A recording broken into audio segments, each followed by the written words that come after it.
Many low-income people are eligible to get free legal help in civil cases, but most of them are turned away. The reason is a lack of funding, with less money available from a key funding source. The problem was recently taken up by a task force of the Boston Bar Association. To talk about its new report is our guest, the association's president, Julia Huston. Thank you very much for being with us, Julia.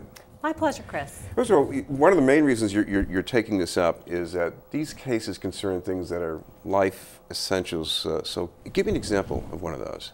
Sure. So one of the examples that we looked at in our report is the situation where somebody is wrongfully evicted or wrongfully foreclosed on and loses their housing as a result.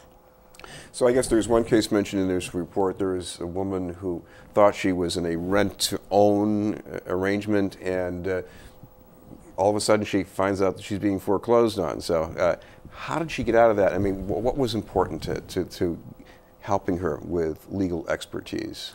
Well, Chris, you would be surprised at how common these cases are. So you're talking about the story of Jeanette, who, as you say, was in a rent-to-own situation, and she had saved up her money for a long period of time and was making her mortgage payments to the person who held her mortgage.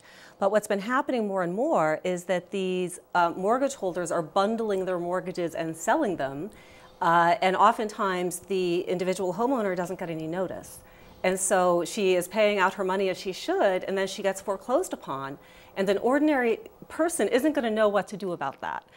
So it's critically important that you have a legal aid attorney with you in that process, so that there are certain defenses that you have as a homeowner. If you didn't have notice that that mortgage was transferred, you have defenses to the foreclosure. And so she was able to save her home because she had a legal aid attorney with her. So one way to look at this is almost like charity. You know, some foundation money or conceivably some public money helps solve a problem. But on the other hand, this is also resulting in us spending less money in dealing with the problem too. That's exactly right. That is the key point of this report, that for every dollar you pay to a civil legal aid attorney to represent low-income people, the state saves somewhere between $1 and $2 to $3 in money that they would otherwise have to pay out for safety net type services. So housing the homeless, paying increased health care costs to victims of battering, all different kinds of money, putting kids in foster care.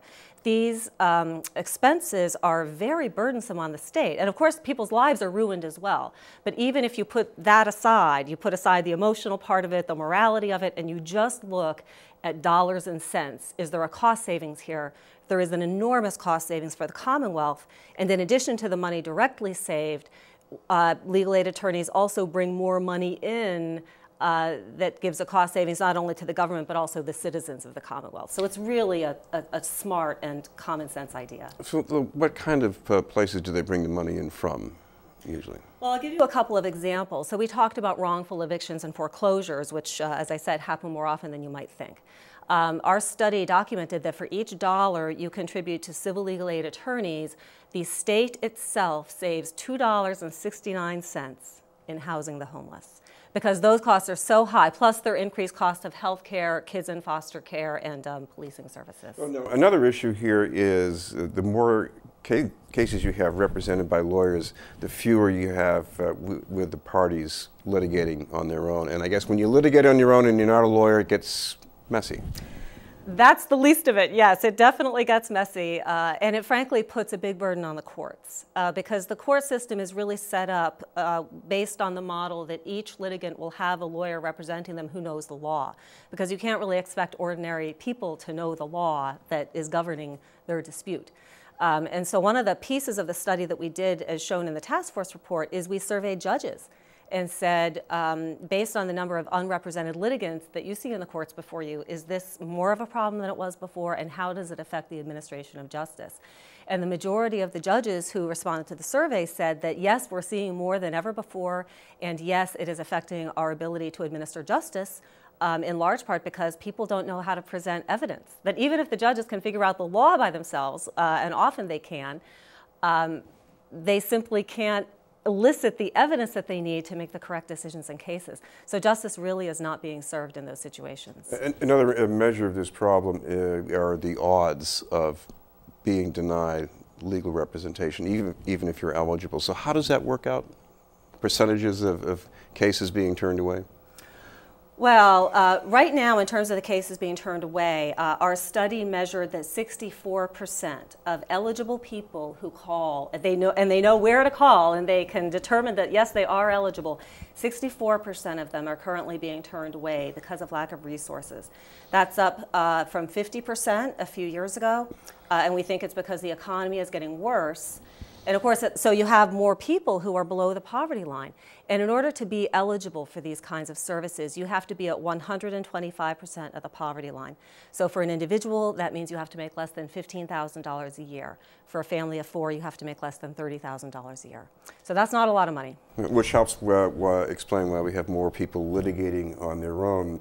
On the other hand, why is there less money from them than there used to be? Why is there less money for legal services? Yes. Well, it's been a bit of a perfect storm, to be frank with you. At the time that the population of eligible income people is growing because of the economic recession, we've had a decrease in funding for a number of reasons. One of them is that one of the programs that funds legal services, called IOLTA, that stands for Interest on Lawyers' Trust Accounts, that's a program whereby certain money that's held in escrow by lawyers for short periods of time, like real estate closings and so forth, the interest is pooled and is given to the programs that serve low-income legal aid programs. But the problem is that there has been a decrease in the interest rates, and now the IOLTA rate is extremely low. It's less than 1%. And correspondingly, you have a decrease in the number of transactions because our economy has not been as strong as it was before. So IOLTA funding has plummeted by over $27 million between 2007 and today. It used to generate over $30 million a year for legal aid in Massachusetts. Now it's something like $4.5 million. How are lawyers themselves respond? I mean, they must be aware of the shortfall, and they know the demand is out there. Have you seen any pattern or anything that, are they stretching a bit more to carry a bit more of the load maybe? Lawyers have always seen civil legal aid as a public-private partnership and a responsibility that is shared among lawyers as well as the legislature that funds these programs. And lawyers contribute in at least 2 ways. First of all, lawyers donate pro bono services to help low-income people. And the value of the pro bono services given to just 4 programs in the greater Boston community last year was worth $17.5 million. And in fact, that's larger than the state legislative appropriation for that year. So lawyers do a lot of pro bono work, and they have stepped up to the call in recent years as the need has swelled. And the other way that lawyers and legal organizations contribute is by giving money directly to the legal services programs. Many law firms do, my law firm does, individuals do, I do. These are nonprofit organizations, and so the legal community do what they can. We do what we can to support them. So finally, the other part of the equation is what you need from the state that you haven't been getting so far. Right. So currently the legislative appropriation is $15 million to fund all of the legal service programs in Massachusetts that provide civil legal aid. What we are asking is that the state increase the amount of money that it allocates to civil legal aid, in part on the grounds that we have demonstrated in the report that doing so will allow the state to save money in these other areas. So we are asking for a $10 million increase each year over the next 3 years. All right, thank you very much for being with us. It's my pleasure, thank you. From the Boston Bar Association, Julia Huston. We'll have more news in just a moment.